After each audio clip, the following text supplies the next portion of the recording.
धनंजय मुंडेंच्या बंजारा समाजाबद्दलच्या वक्तव्यावरून वाद निर्माण झालाय। वादानंतर धनंजय मुंडेंकडून सारवासारव करण्यात आलेली आहे। बंजारा आणि बंजारा जात म्हणून दोघंही वेगवेगळे असं धनंजय मुंडे म्हणालेत। स्थानिक पातळीवरती वागताना आम्ही एकच असल्यासारखं वागतो असंही मुंडे म्हणालेत।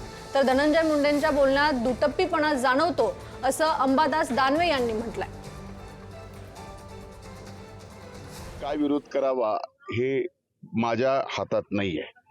मुद्दा हा आहे की स्थानिक पातळीवरती आम्ही कशा पद्धतीने राहतो आणि आम्ही बोलताना वागताना बंजारा आणि वंजारा ही जात म्हणून वेगळी आहे, बाकी सगळ्या गोष्टी वेगळ्या आहेत।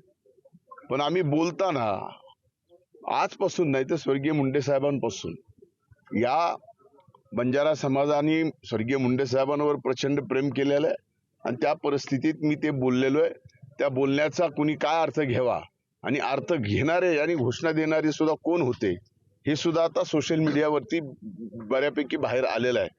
हेच धनंजय मुंडे मराठा समाजाला हैदराबाद गॅझेट लागू करण्याच्या भूमिकेवर वेगळी भूमिका व्यक्त करतात आणि हेच धनंजय मुंडे हैदराबाद गॅझेटहून बंजारा समाजाला आरक्षण देण्याच्या भूमिकेत सहभागी होतात आणि वंजारी बंजारी एक आहे म्हणतात।